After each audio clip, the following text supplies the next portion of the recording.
Hey, thanks for being here once again. We are talking to Paralympian athletes going for gold at the London Olympics, and they're going to talk to you about how you can improve your surfing training, especially going into oxygen debt, and how you can improve lung capacity as a surfer, which is going to determine a lot of your conditioning and performance in the water. So check out what you can learn today from surftrainingsecrets.com.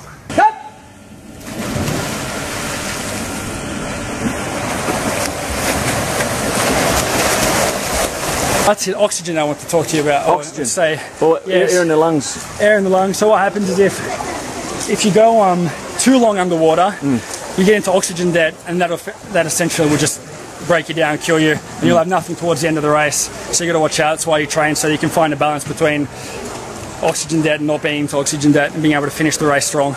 What about when you go surfing and you get held under and you get smashed and you're naturally in oxygen debt and you get another set coming on your head?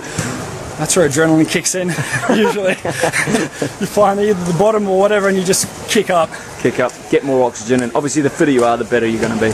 A lot of professional surfers do a lot of underwater training, so they can hold their breath usually for at least 3-4 minutes, I assume. At least top guys I know can do that, so we can train. So we train a lot of underwater work as well, so we can hold our breath for at least a couple minutes. Yeah, important. Very important.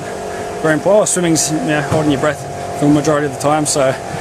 Well, if you can't breathe, right, the muscles need oxygen, so. That's why you train. Yeah. Another thing for when you're training in the pool, as you're coming off a turn, you're going to make sure as you turn you're going nice and deep. So as you're streamlining under, you get the velocity or the push coming up towards the top of the surface.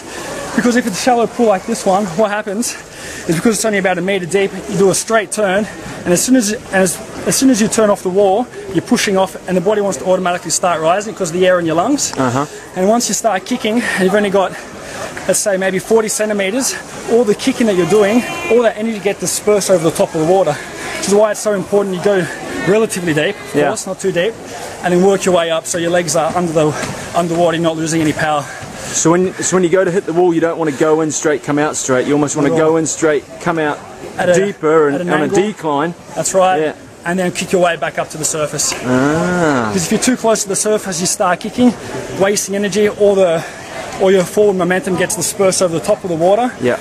And you just waste time. Is it true that a lot of energy gets wasted if you kick too much? You should be concentrating on developing your power and your catch and your bringing your body forward with your shoulders and your arms? That's true as well. That's why you do a lot of training so that you can work with the kicking as well as the arms. Whereas I'm at the point where I'm probably more efficient under the water as what some people would be on top of the water. Right. So for me, I've trained myself into being faster underwater. So for me, it's not as you would say a lack of energy or a waste of energy. You know what I mean? It's all right. Good luck for London. Appreciate it.